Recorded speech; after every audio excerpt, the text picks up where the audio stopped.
evening, ladies and gentlemen, and welcome to another edition of What's Happening.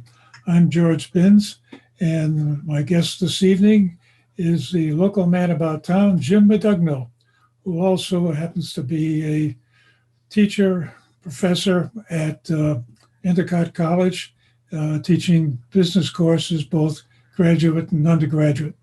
So that makes the discussion this evening a little more relevant in that what we want to talk about is debt, deficit, the Fed, and MMT. And MMT has got two names for it. One is modern monetary theory, and the other is referred to as the magic money tree. And since the government is spending money hand over fist these days, that's getting to be more relevant than ever. So, Jim, you've watched this scene go by for a while. What's your take on where do you think we're going? Well, I'm always fascinated when people come up with new names for old practices. And when I think of the modern monetary theory, all I can think of is it really goes back to the same philosophy as before, which really comes down to the fact that they believe that running deficits is not a bad thing. And that's kind of counterintuitive to really what we're supposed to be teaching ourselves and what our children and others about managing money. And it just so happens. I mean, you think about it. I go back to and think of the father of what I consider to be modern economics would be Adam Smith, who is a Scottish economist. Yes, in 1770s, he was an economist who's one of his books is still read by all business schools, called The Wealth of Nations. It's about a couple thousand pages long, but it talks about the theories of how debt and whether debt is good or debt is bad. And I never thought of debt as being particularly good, because if you have debt, then you owe something. When you owe something, it begins to limit your ability to run your operation or to run your government because you owe money. Well, I think you talk about Adam Smith as being way back then kind of thing, but way back then, that was the start of the Industrial Revolution.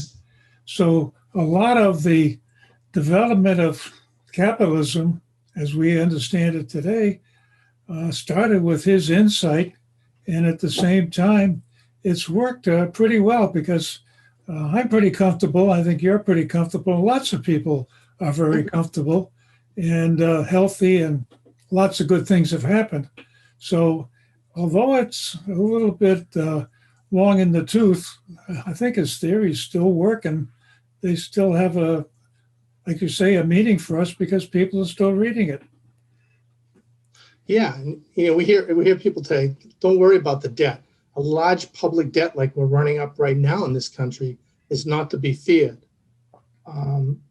because we owe it to ourselves.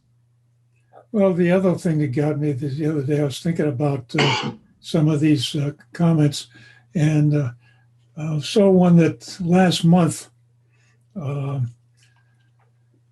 we spent $660 billion more than we took in as revenue in 1 month. Wow. And I can remember some politician several years ago came up with this cute saying, "Hey, $1 million here, $1 million there. Pretty soon you're talking about real money." And now, it's $1 billion here and $1 billion there, or $1 trillion here and there. And I think the whole concept of debt doesn't mean anything, that got shot down pretty effectively by Rogoff and Reinhardt in their book about, hey, this time it's different. And I think everybody keeps going down this path of, well, yeah, that didn't work the last time, but this time it's going to work. And I still haven't seen the evidence that it's going to work. Yeah, and behind this whole thing, when you talk about the ability to generate great debt, and if you look back in our short horizon of the history, let's just call it maybe the last 20 years or so, maybe let's call it from about 2000. Our country has been engaging in what we would call foreign wars, from the battles in Iraq, twice, Afghanistan. These events, it incurs an enormous amount of debt onto the American, how would you say, on the American people in essence. And there are times when it's justified and that debt is out there. But the reality is you just can't keep accumulating. That's the problem with the accumulation of the debt that we're having. And I think I always say this a little bit wrong, but the key naysayers out there, what they call them, the Keynesians or Keynesians, or I always get that wrong. They argue that it's okay to have debt because we owe ourselves, and therefore we can tax ourselves. And so I think what we're doing is we're looking into the fact that even right now we're talking about doing a couple of things. We keep sending out those trillion-dollar packages of debt relief and other things for people. And at the same time, now we're talking about we have to raise our corporate tax rates when we just brought them down so we can be competitive.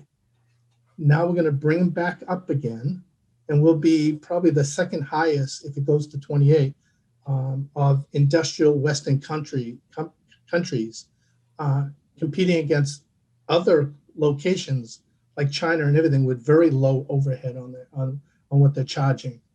And then we're now talking about taxing the citizens again. And that's really the only place that government can get their money is from taxing corporations, at least say at the federal level, from taxing corporations and individuals more money. Well, one of the things that, again, struck me recently, I was reading an article about why Ireland is doing so well. And they're going through some of their history of how they were a dirt poor country as long as they were part of the English Commonwealth. And when they got free of that, they joined the EU just to get some different connections. And they also mentioned in their tax structure. And how many American companies moved to Ireland to get a tax advantage? So this is one of the things I don't think the administration is paying attention to is you jack up the tax rate and the money goes offshore and gets generated offshore and it stays there. Stays offshore. And what's even worse is when they get the money offshore and they can't bring it back, they got to make it work. So they invest offshore. And we're left high and dry with a lack of capability because we don't have the money here. It's over there. Absolutely.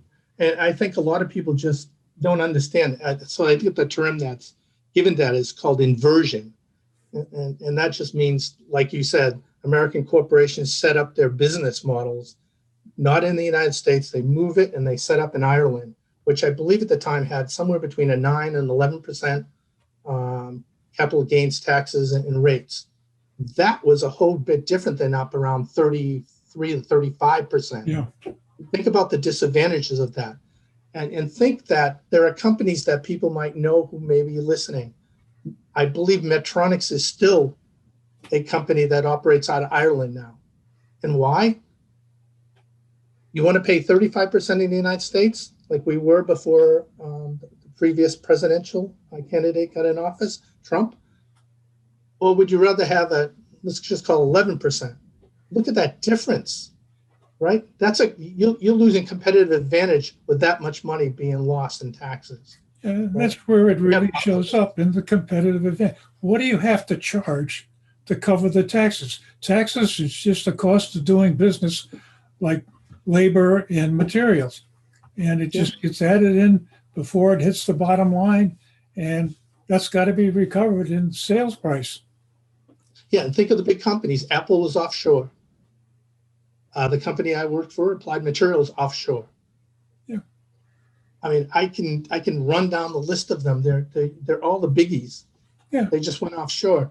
Some have started to make their way back, but I suspect when you get up to 28% again, they're going to move offshore again. Yeah. Well, Ford just moved its plant out of Detroit and put it in Mexico. So Right. it's happening right now. I think they're seeing the handwriting on the wall and they're reacting before it happens, kind of thing.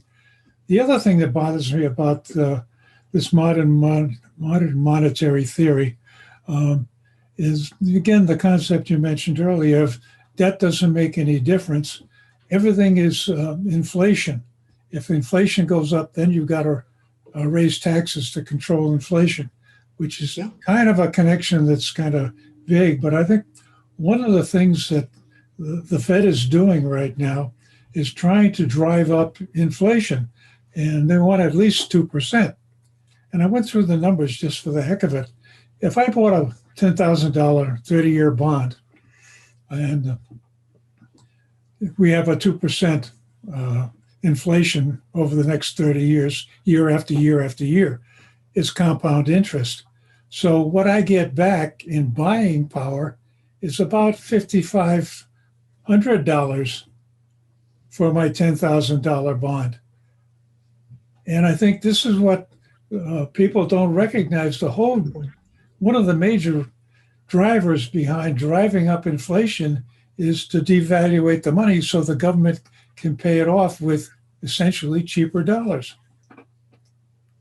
So I think this is part of the story that I think doesn't get emphasized in the media, and everybody thinks, oh, hey, that's nice. We're going to get money from the government so everybody has a living wage. And when you start to get into that game, if everybody's getting all these benefits, who's going to make the stuff we want to buy? Because why work for anything if you can get a living wage from the government? Yeah, and one of the dangers, George, and I know you and I probably talked about this before, it's when you have debt that you think you can, a certain amount you might be able to cover, you think, and you can raise taxes maybe, or you just try to do it that way. But when there's public debt out there, it's one thing if we're printing our own money to cover some of it, like the feds will do, right? But what about all that debt that is now, there's two types of debt, some that we control ourselves and the others we owe to other nations who buy our bonds and everything else, called, country like China.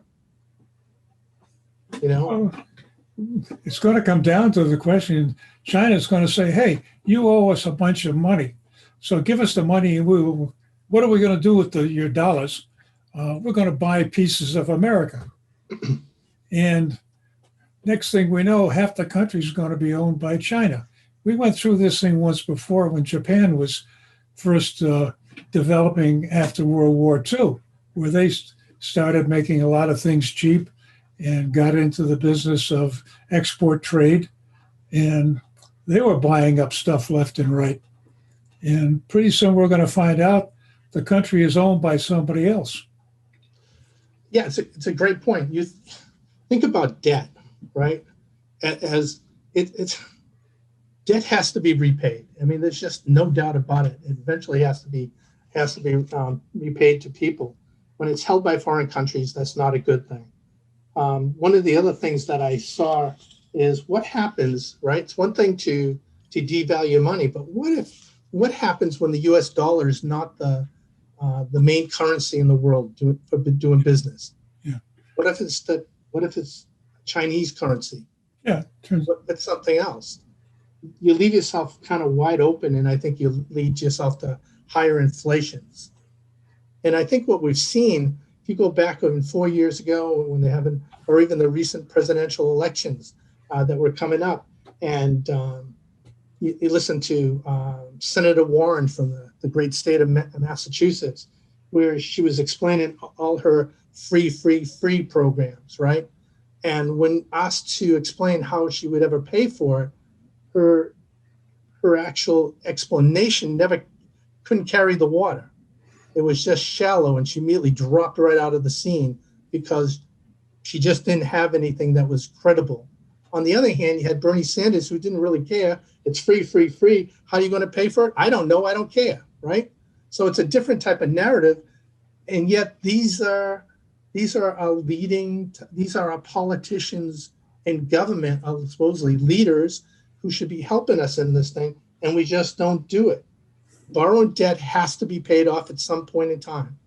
Well, the other thing about debt is there's one thing to borrow money so you can go to college or buy a house, buy a car, some big item that requires a lot of cash up front. Yeah. But ideally, every one of those things is going to turn out to be productive. So you're getting something for your money. And I keep thinking back to Eisenhower and his great highway building program that essentially linked the United States very, very effectively so that people could make money moving goods and services around. And yeah, his argument was one of, well, if we ever get invaded, we got to move the troops around. But the net result is you got trucks going everywhere and things get happen and people can go everywhere. So there's a net return, a positive return on that investment. What I don't see in a lot of these cases is how are we going to pay it back? Where's the money coming from to pay it back? It's a great point. I mean, oftentimes some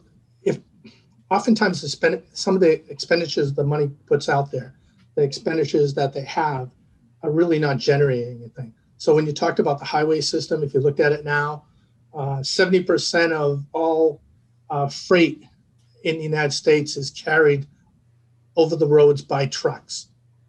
That's 70%. That's a huge number. Yeah. And you've been on the highway and you can see it. But I think some of the principles that I think get lost is that, like a federal government, we look at the federal government, or at least some of the politicians want you to believe that the federal government actually creates jobs. Some actions of money going out there might spend jobs, but the reality is it doesn't.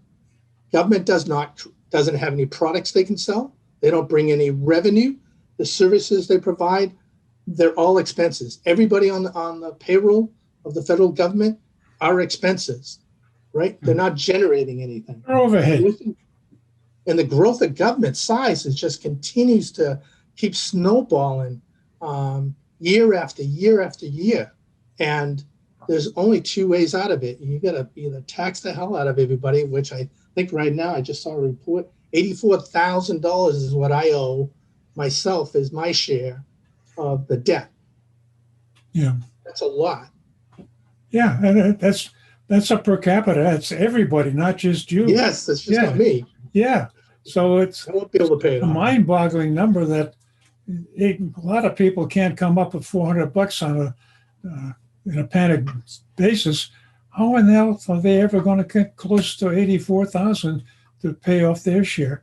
And this keeps coming back to this magic money tree concept of, oh, we'll just print the money. Right. And you get down to the question of, okay, what is money? Way back when everything was barter, I would trade you 14 chickens for your pig or some combination like that. And that worked fine until I didn't want a pig. I wanted something else and you didn't have it. So then we came up with these items that would be transferable to somebody else, gold, coins, something like that. And you had something that was intrinsic, that you walked away from the deal with something in your hand that was worth something. But a dollar bill is not worth anything. There's no use for it whatsoever. It's just a blind faith that, hey, when you give me a buck, I think I got something I can do something with. I think that's it, George. I mean, you think about currency. I mean, when people take loans or when they incur debt, it's all about the faith of it being paid back in the currency. Now, if there's no faith in the currency, if you think back to recent times, go back to the bankruptcies of the country of Greece, Italy, Spain. These are all recent, but you can go all the way back in the history of man, all the way back to in and around the time of Adam Smith and his writings. The French were broke. The Dutch were broke at a certain time. They broke again, right? And you keep looking at these things. It's just people overspending what they have. And, there used to be something we used to pride is balancing your budget. I mean, you balance your home budget. You spend on things you need, not necessarily things you want. Yeah. Right? Want came after you covered all your necessities. Yeah. And I don't think the government looks that way. I think we see too much pandering on special interest groups all over the place. There's a reason there's 80,000 lobbyists in Washington, D.C. Yeah. And I think that whole issue of where are we going to get the money from to pay off the debt? And right now, we don't even print the dollar bills anymore for that kind of stuff. The Fed just hits the keyboard and creates a bunch of money in somebody's bank account. And it's literally created. There's nothing behind it that says somebody did some work, did some service, made something that was sold and produced this money. It's just invented. And one of the things that bothers me about it is they keep talking about, oh, yeah, that this is really great because when the economy is down, we can send federal money into various areas to put people to work and recover from the unemployment problem that we have. And this is where I get to see if I get the screen to work. And they keep talking about sending the money into these areas. And I like this particular chart because I've seen it used a lot of times. And this thing in the middle, the miracle occurs here. There's a whole bunch of acute equations up here and a whole bunch of acute equations here. And there's a hole in the middle. And I think this keeps showing up over and over again, where people come up with these grandiose ideas on how we're going to solve this problem and that problem. And oh yeah, in the middle of this thing, there's something we haven't worked out quite yet. And it never will be worked out because you get down to the point of, hey, if you're taking on debt, sooner or later, it's got to produce something to pay it off. Otherwise, we end up like the Weimar Republic, where the Deutschmark wasn't worth the trouble to carry it around. And you end up having to buy everything in the first thing in the morning because by the end of the day, it was even more expensive. Right. Yeah, it's a very slippery slope. And politicians in general, and I just use this as a regular term, they're really addicted to deficit spending. It doesn't matter whether they're Republicans or Democrats. Oh, yeah. It really doesn't matter. It's just there. They like to call it as expansionary fiscal policy. Well, I don't know what the hell that is. All I know is it expands the money supply in the economy, which isn't a very good thing. Yeah. It uses budgetary tools and other increased spending. I'm reading from one of the commentaries to cut taxes. They provide consumers and business with more money to spend, boosting economic growth over the short term. But then your debt comes due again. Yeah, and a lot of the times when you're taking on debt to buy something, what you're really doing is taking some future purchase and bringing it forward to now. So what are you going to do in the future? Exactly. That's another one of these, and the miracle occurs here someplace kind of thing. Yeah, it's another one of those miracles. Yeah, the other one that got me, I got a quote I picked out of Wikipedia, and something to the effect of, in 2019, the modern monetary theory became a major topic of debate after U.S. Representative Alexandria Ocasio-Cortez, AOC to everybody, said in January that the theory should be a large part of the conversation. So essentially, what she and a lot more people are doing is saying, oh, well, we can just print the money and we can do anything we want with it. And there are no consequences. So That's what it's bothers me. a proverbial kick the can down the road. Yeah. And sooner or later you get to the edge of the abyss, and next time you kick it, it goes over. And then what do you do? And Well, we see it on local levels. I mean, local governments have ways of creating new ways of taxing people, meals taxes locally, right? CPA added on to it. They just keep adding here and there. yeah, And the state government does it, and the federal government is a champion at it. yeah. At least the state government has got to balance the budget before they can pass it. So that means, yeah, we get hit with the taxes right away, and we don't accumulate a big surprise. But Correct. the federal government is just going wild with this stuff. And and I keep coming back to R&R and their book on This Time It's Different. Read it several years ago. It's an interesting list of all the countries that have defaulted. And you think about Argentina at one time was like the number 9 country in the world, and it's now a basket case, and it's defaulted a couple of times. And the other one that surprised me is Nova Scotia was at one time an independent country. And when they defaulted, the only ones that could bail them out was Canada. So they became part of Canada. So this stuff is happening. It's happening before. And I'm still waiting for somebody to tell me, well, why is it different this time? How can we get away with it? And the other interesting one to watch is Japan. They tanked 20 years ago now, and they've been struggling ever since. So they've been just treading water. Yeah. Yeah. I won't be telling you that the miracle's coming. Yep. Anyway, believe it or not, we've had a half hour of fun, more or less. Yeah. So I guess I don't know what the answer is. I just keep coming back to the concept that when CEOs borrow money to buy back their stock and say, oh, look, the EPS just went up, my earnings per share. Therefore, I get a big bonus. And it's quite obvious what they're doing. And it gets to be the same kind of thing, I think, with the federal government. Oh, look what I brought home for bacon for the town. You got a new bridge, or you got a new something or other. And nobody worries about where the money came from. Yeah, they'll build all these new bridges and everything, but nobody will have enough money to buy a car. Yeah. Anyway, ladies and gentlemen, thanks for joining us this evening. And like I mentioned in many of our shows, if you've got a different opinion that you'd like to express, my email address will show up at the credits. Send me an email or contact me through BevCam, and we'll try our darndest to get you on and get your point across. And thanks, Jim, for joining us. Appreciate your time. And ladies and gentlemen, have fun.